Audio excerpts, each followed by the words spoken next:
And a massive warm welcome to everybody tuning in again. We are here at episode 6. I'm doing really well, by the way, guys, to remember these numbers. Not just remember the numbers, but to do them in numerical order. So that just shows that Burnley guys can count, actually.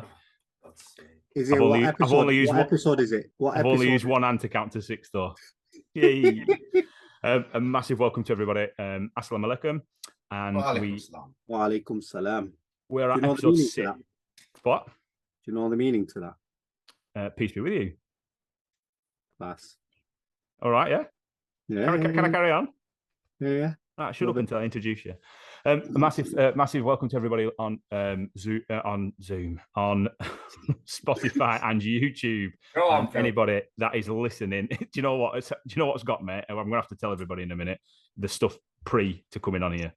That people may see. Time, Phil. So, massive thanks to everybody for tuning in. But please like and subscribe and get us on and get us notified when we are live or we are bringing new content. That would be a massive help to us for growing the page. Thank you very much. So, this week, gentlemen, once again, I am joined by Mr. Sharafat Shah. Gives a wave, Shaz, who's not as shiny this week, and Mr. Yasser Suffet.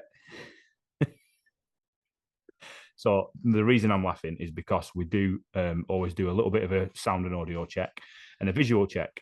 And we have just recorded it, and I do need permission from him before I put it out there. But we have had just about 5 or 6 minutes of Shaz going through the ropes as if he's some sort. It was a bit diva-ish, weren't it, Yas, to be fair? It was a little bit about, do I look okay? Is my hair and makeup okay? But then... Are we light on, light off? Am I too close? Am I too far away? Is it this? Is it that? There was an awful lot of... There was also an awful lot of shiny talk again, but we're not going to go into that because we covered it enough last week. So straight into it, fellas. We've touched on it before, and I think we've touched on privilege before, haven't we? And again, I'll point out that being born in this country as a white male, the starting point that I have in comparison to others, I'm fully aware of it. And it is a privilege to be born white and male in this country. I do want to go a little step further, though, and I'm not going to talk about a white male. We're going to talk about being an MP. Now, in the news this week, Suella Braverman, am I saying that right? Yep. I don't really know because I don't particularly follow news, but I have seen this story. It's one that you brought to our attention, Shaz. Has tried to get out of a speeding ticket by trying to have a speed awareness course that she's tried to sneakily go about it, hasn't she? And tried to get a 1-to-1 speed awareness course to avoid getting the points on a license. And I'm going to assume paying the fine. Right. No, what's happened is, so Suella Braverman, she's the Home Secretary, isn't she? Yes. So she's in quite a high position. Yeah, but she's our Home Secretary's second time round. So, and I'll talk about that in a minute. So she was caught speeding outside London while she was the Attorney General. And this was last summer. And so this has been going on for about 12 months now. And this is about, as you said, Phil, the speed awareness course. Now, I did one during the first COVID lockdown, and it was done over Zoom, like we are. It was quite well done, actually. It went very well. It's the first time that this was done, and you had to keep the camera switched on, so obviously they could see who you are, and that you are the person as per your, I was going to say passport, but your driving license. And that you have to use your actual name on the bottom of the screen as well, and not an alias. Anyway, back to Suella.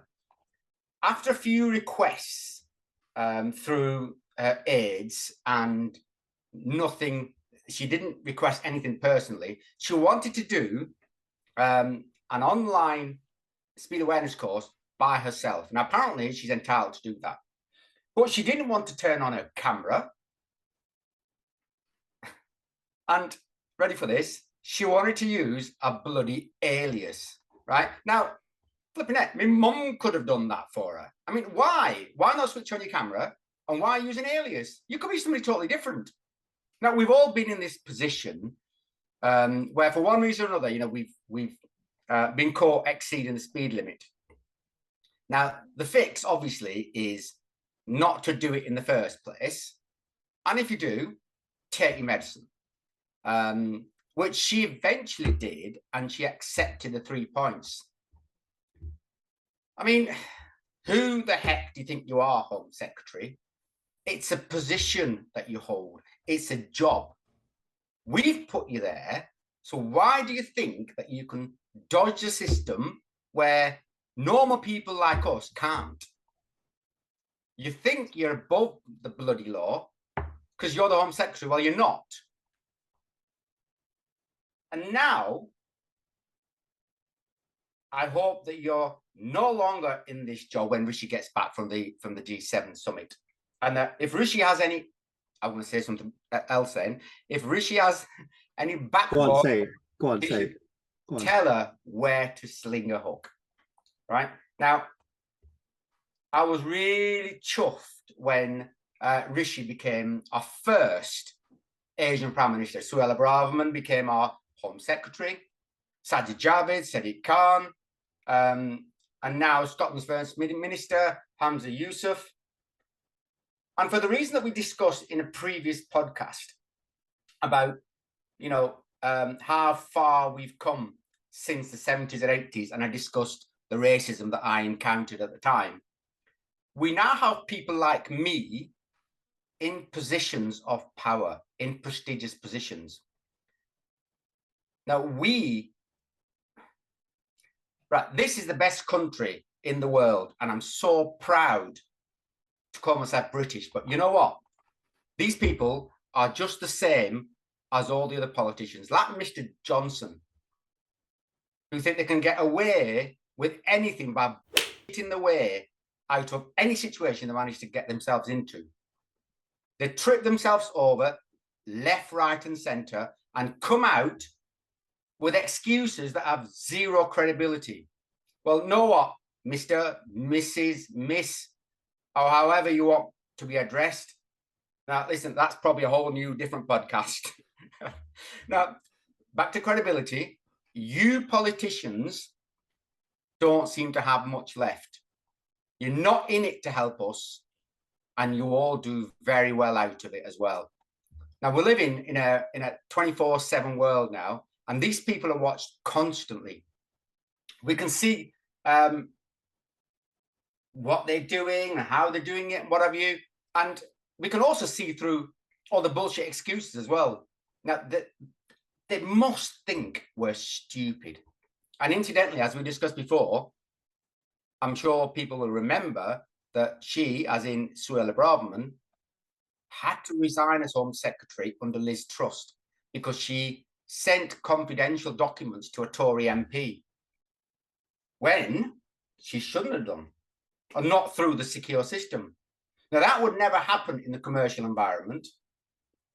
You'd be out on your arse. Rant over. I'm annoyed. You know that last night, and I don't know whether you guys do this, but sometimes when you're not able to sleep and you're just wide awake, you go through Insta Reels, and there's a video doing the rounds of, what's he called? Him that had an affair. Ends in cock. Matt Hancock. Matt Hancock. That's the one. I think that's very apt. It is, isn't it? There's a video, recent one, on Instagram, and it's doing the rounds a bit, where he stands in front of a few people and he says, I'm not an MP anymore. I'm just an ordinary person like the rest of you. I'm not an elected person anymore. I'm just an ordinary person. And sometimes I feel like they see us like that, where they feel they're above the law. They feel they're in a position of privilege. And because of that position that they have, they can do what they want, and the law doesn't apply to them. And we've seen that especially over the last 3 years, especially over COVID, especially over a lot of the legalities and how they bend the law, should I say, or even abuse the law based on their own requirements. And this is just this Shaz will get this, and Phil, but I call her Braverman. But Suella Braverman, yeah, don't worry. She's, I know what you mean. I get it.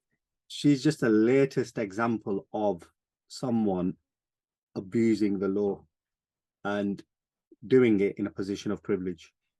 Let me come in there, and just play devil's advocate a little bit with you. So, do you think there's two parts to this now? Do you think that anybody who gets within that job role, that gets within that system, will be corrupted eventually? Is it that poisonous that eventually that's inevitably what's going to happen to anybody within it? And then the second part, just before you dive in, Shaz, you mentioned it. It's a 24/7 job now, isn't it? You're getting watched all the time. So when you're in that position, you're being watched by the media. You're being scrutinized. Every move you make is watched, and it's heavily reported upon sometimes, especially when you get it wrong. Do you think that also creates that culture? And I think there's, and by no way am I sticking up for it here, but I do think it creates that culture within our political system that people are watched that heavily for any screw up that they make, that they're trying to hide the screw ups, and unfortunately, then it starts to poison people, so that to the point where that when you do something wrong, you're trying to hide it, and then suddenly the media and the tabloids are saying, "Oh well, if you'd have just been honest," and yet the people that are coming out as honest, they're getting hit with the other side of the brush. Well, they're incompetent, they can't do it properly, they should be out on the, they should be out on the grass. Have we created a monster there, really, with lapping up this news? What do you think on that? It is playing devil's advocate because there's no way I can defend the woman. No, I don't think we've created this monster.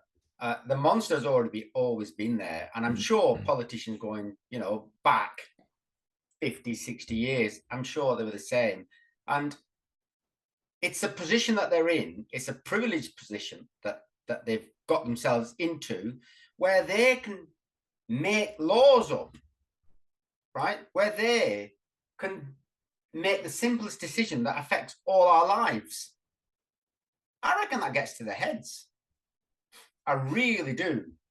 That gets to the heads, and then they suddenly think they're better than us. Like Mr. Hancock. He was in the jungle, wasn't he? And he was telling them, "I'm just a normal person now, as you said, normal person. I'm not elected. I'm not an MP, etc., etc. So just treat me like one." No, mate. No. When you're in a position, you affected every single person in this country. You affected their lives with your shit rules. Can I also just throw in there that while he was in the jungle, he's tried to claim £3,000 expenses for an empty flat? There you go. I'm sorry. And credibility just add, gone down even further.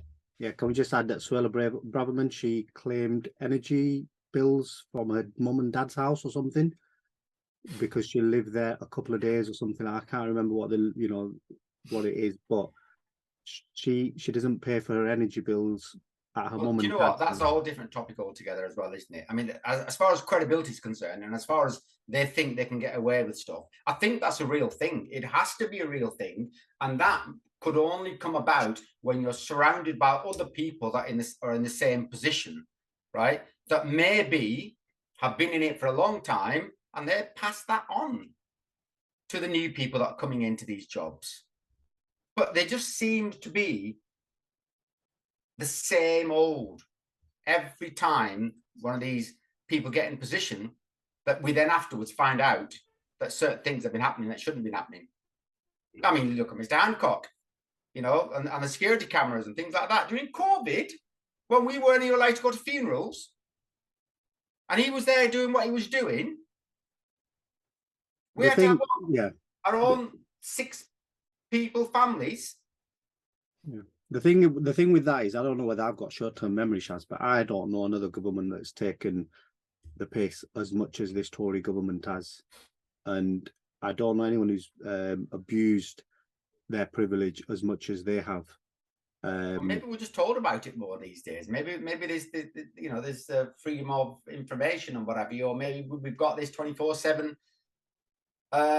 culture where they're watched all the time and they get caught out. Whereas during Winston Churchill's days, there weren't all this paparazzi around. There weren't all this mobile phones that could capture everything all the time, and maybe they got away with most of the stuff then, and we didn't get to find out about it. You never know. Yeah. Phil, just come back quickly, and I don't want to spend too much time on it, but you mentioned quite right at the start of this, and it's quite interesting for me, that as a person of privilege, being born white and knowing that, but I'll be honest with you, in my 40 years, it's the first time I've ever heard someone say those words. And do you think other people feel that way as well? I don't know. Certainly, if you stop and think about it, you should.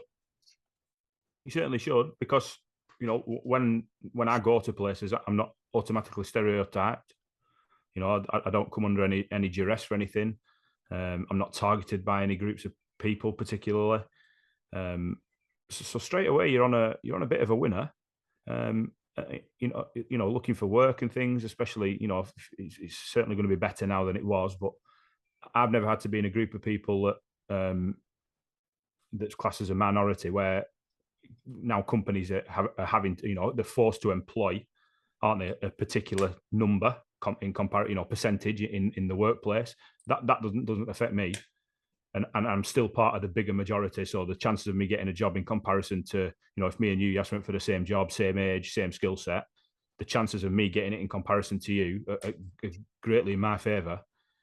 It's interesting. It's really interesting. I'll be honest with you, I've never heard it before, someone say those words. And just want to quickly touch on something else I read on Twitter this morning, and I think it applies to a degree as well. Someone I follow said, "You've got to apologize for being white these days."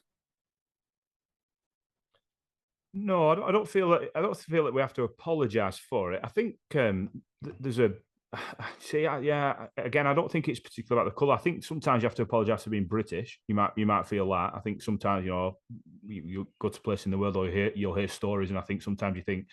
See, for me, it was like going to Spain as a kid, and I say kid, I mean teens probably, and you'd hear all these. You get all football hooligans coming over, and they're always English, and you think, Jesus Christ.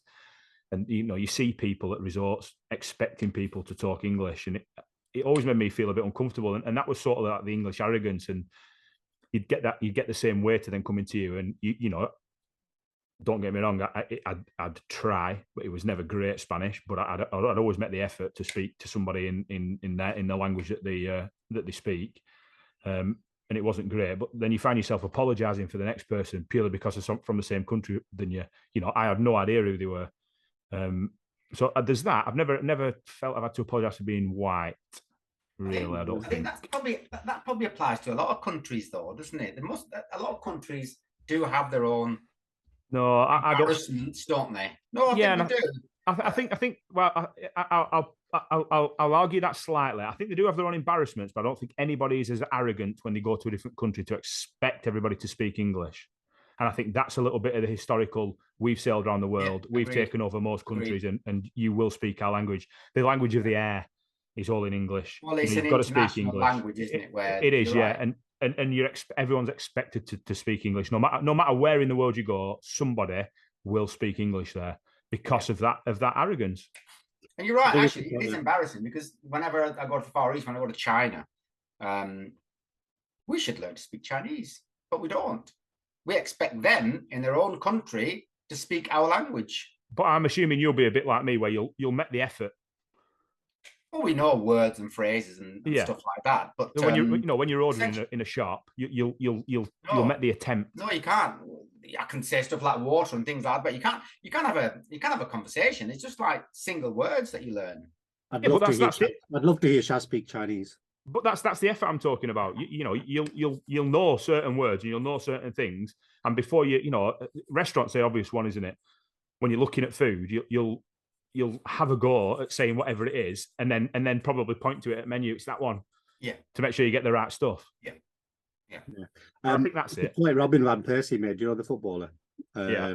Footballer. He made that point. He said, when as Europeans we learn 4 or 5 different languages, and he said it's only in England where they only know one language and they expect everyone else to know that language.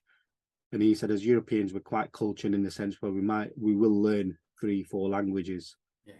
And it's part of that effort to integrate, part of that effort to, you know, and for some reason we feel like you guys, you know, totally, where we feel we have a divine right to be better than everyone else. But I'd also throw that out to being male, to being male to female as well. There's certainly privilege in that as well. Sorry, Phil. Don't you think though? There's a bit of geography at play here as well, and that little stretch of water between us and everybody else, right? Maybe that's one of the reasons why we are the way we are, and we have to speak English, whereas the rest of Europe, they're all joined together. And in the border areas of, you know, let's say France and Holland and Belgium and places like that, they're all very close together, and they go over the border to work and whatever, so they have to speak each other's languages. It's a necessity. So do you think if we were physically joined to the rest of Europe and next to another country, where sometimes if you live in that area, you'd actually go over the border to do your job, you'd actually learn that language, wouldn't you? How much Welsh do you know? How much Welsh, exactly. And not only that, Fair point. Not only that, you expect the Welsh to speak English to you. And most of them do.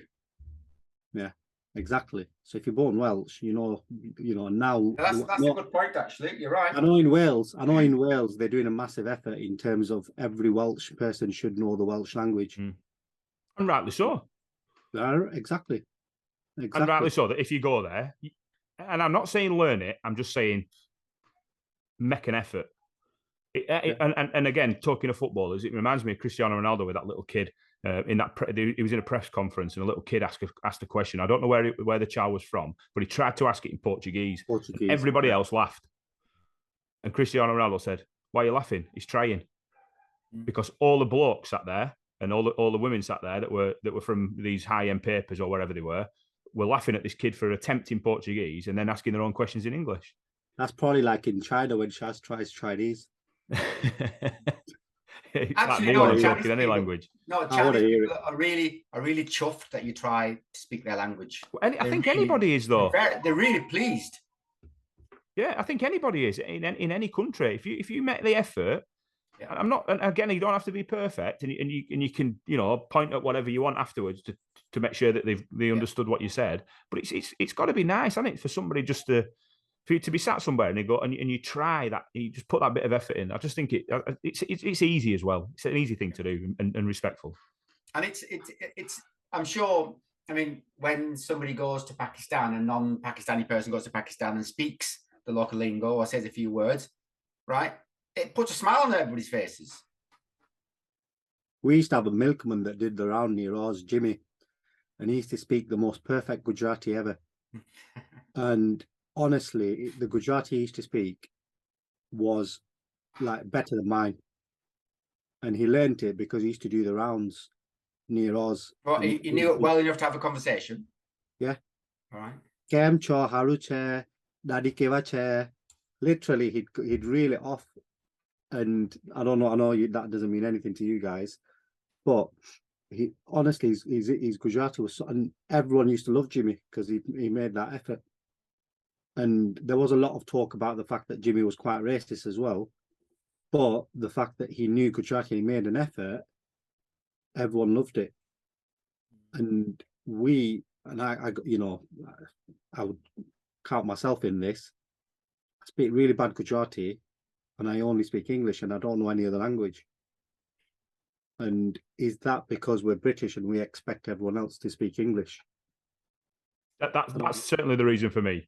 I think that because we had a grip on so much of the world at one point, we just expect, and I think that's really arrogant, if nothing else, and you see it. That's the privilege element, isn't it, of being British? So you can cut that down. I've cut it down again there. There's an element of being British where you think that's a privilege. And then for me, being white, male, and British, I'm like, I've got the trifecta there. I'm one step ahead of you boys here. And then, there's you being British and male. So you've got two of them. But then, you look at your daughters and your wives and stuff, they've only got one of them. Yeah, but you're from Burnley, mate. That doesn't help me. Yeah. But you'll be Muslim soon as well, so that might help. He's hiding his sixth finger there,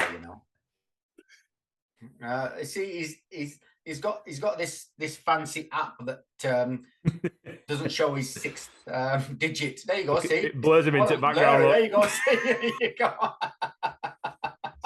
I know what you mean, though. I know what you mean, because then we discussed it a couple of weeks, and I don't want to go too much off on this, but Liverpool people who bought, Scouse accent, treated differently, Irish sometimes, and we, and the one thing I know is when I go to Liverpool, we're actually treated a lot better in Liverpool than a lot of other cities in, across the UK, and just because of the fact that they feel sometimes that they're treated as differently because of the fact that they are from Liverpool. So it is a privilege sometimes, but for someone to accept their privilege, you don't get many people doing that. No, but it won't be thought of either, will it? That's just the norm for a lot of people. There'll be a few that'll realise that their odds are stacked in their favour from the off. Yeah, there's certainly not just going to be me, but there'll be a lot of folk out there that realise that what a starting position we've got. But there's a lot of people who fight against that, and there's a lot of people who argue against that, and there's a lot of people who make themselves out to be the victims because people are forcing something in there. And for example, the word woke, everything is now, someone argues against something, it's your woke. Yeah. So there's a lot of people who try to use the fact that now they're being, and I even, I think that the tweet I mentioned earlier where they mentioned that we're being marginalized as white people. Just to flip that on its head, this diversity business in businesses, in companies, in government, and what have you, they spend millions and millions of pounds employing an untold amount of people in these diversity drives that are encouraging to bring on diverse businesses. In our other lives, we were sort of involved with that as well, weren't we? But don't you think just the essence of what that wants you to do is actually going against the grain anyway? Go on, expand on that. What do you mean? So we have these diverse schemes where people or companies from a diverse background can apply for certain contracts and things like that. Okay. No, you should apply for these contracts on the basis of your skill levels, on the basis of your commercial acumen, not because of the color of your skin. So this is what I'm saying. I'm flipping that on the head now. It doesn't sit well with me that, because I think at some stage it will undo what's been done, and there'll be a backlash on this. Businesses are there to succeed. Commercial businesses are there, right, to profit from the industry they're in, the products they supply, okay, and the level of service they offer the customers, not because of the color of their skin. Now, it's very dangerous. There could be a backlash on that. That concerns me. I think there already is with the quote, what Phil mentioned earlier, in terms of businesses having to interview at least one person. And the word that annoys me more than anything else is that use of the word babe. It honestly winds me up like nothing else when people are still using the word babe. Can go into that, but won't right now. But a lot of companies now have to employ someone at least, or not employ someone, at least interview someone from a BAME background. And it's exactly what you just said, Shaz, there, where you shouldn't have to be marginalizing any group, you should be interviewing people based on their qualifications, based on their experience. But what Phil said earlier, which we know also happens, is depending on what someone's background is affects their chances of actually getting employment. So it's just, how do you then take that and make sure that we're making the right steps forward, which we know we are, but a lot of people do have a lot to say against the fact that someone from a BAME background has to be interviewed for a specific role, and that will affect someone else's chances. Doesn't seem fair to me, really. They should always pick the best person. Yeah, but I think this is I'm sort of, yeah, again, I'm going to take Yasser's point on this. It is that it's not done like that, and that's why things like that have been set up to the point that if me and you did exactly if me and you had exactly the same business, Shaz, you could do it better than me, but I'd still be picked over you purely because a white CEO has met a white CEO in me, and then we've done the same. We've done the same. You know, he's looked on me favorably purely because of who I am. We've got to get to the point where that's where the color of someone's skin is irrelevant, and we're not. We were never going to get there without being forced to get there first, I don't think. But the problem is now we're forced to get there. It's going to be difficult to take that away then. Yeah. But then there could be a backlash, though. And that's where the backlash could come in. My concern is there could be a backlash to all this, right? And it could go full circle again. I just want to make a point for people who I also feel, and what Phil just said, Phil, I'd argue something against that, is it's not always a white CEO.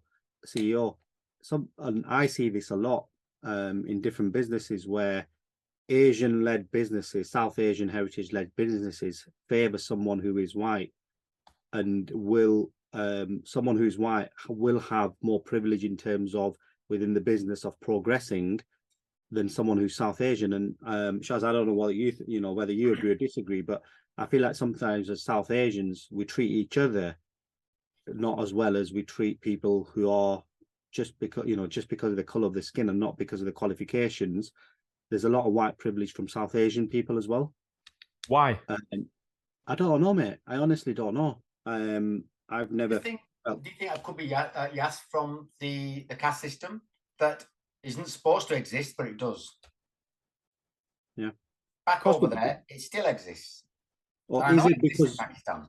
Yeah, but is it because we feel someone who might be white is more qualified for whatever reason, and we see people who are like us as inferior? Honestly, it's something to think about, because I've seen it. My dad, went through it when he was young, where he had promotion after promotion after promotion pass him over, and other people get the job, and he left that place. At that time, it was so his manager was white British. I've also seen it in other places where family, friends they're doing the exact same job as someone else, getting paid less, managing a lot more people, but it's actually a South Asian boss that they've got. And there's it's not just a white person giving a white person privilege. It's actually, in this country, for me, where South Asian people do not treat our own as well as we should. And would that then cause it to be the opposite way, though, if that started happening? How do you mean? If suddenly all South Asian people started giving the nod to other South Asian people, would we end up 100%. with it going the wrong way around? That suddenly all these South Asian businesses weren't dealing with people who were white, and then suddenly it's not about not dealing. No. I'm not talking about dealing with business. It's their own employees. It's how they treat their own employees. It's about how they expect their own employees to do a lot more, put a lot more,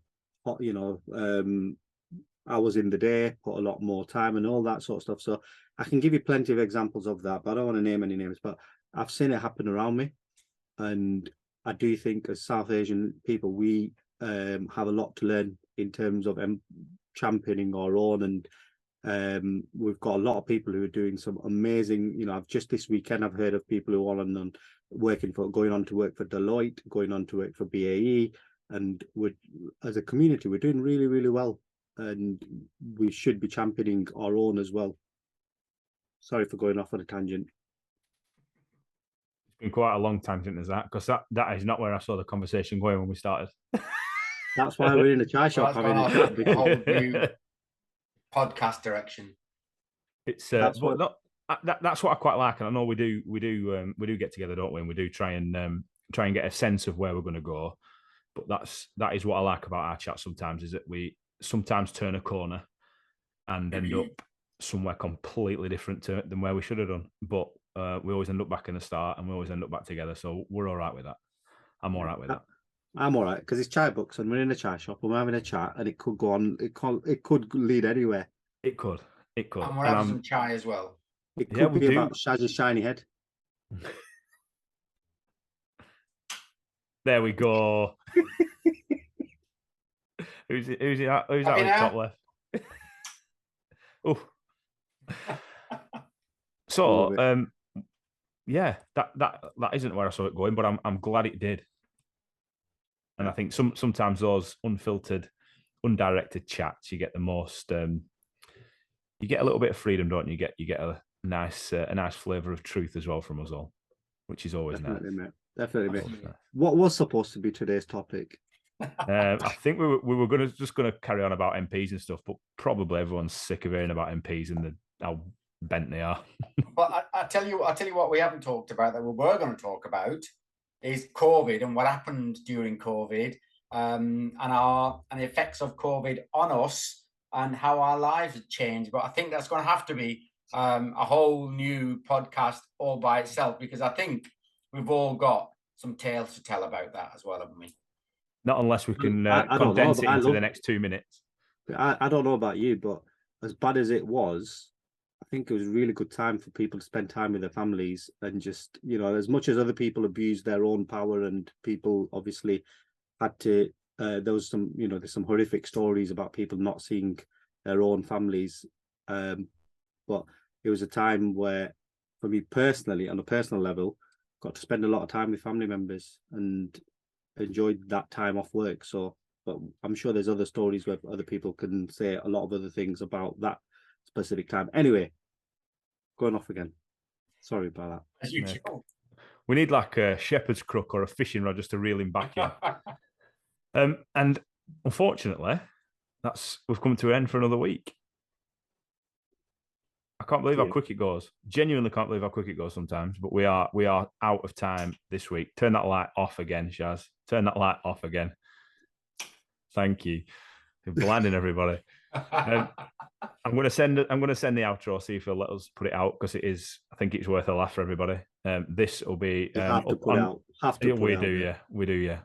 This will be up on Spotify and YouTube again. Again, thank you for listening. If you do, and if you could, like, subscribe, and do all the other jazz that you need to do to give us a little bit of airtime, that would be much appreciated. But Shaz, yes, thanks very much for joining us once again, and have a great week ahead. You too, guys. See you soon.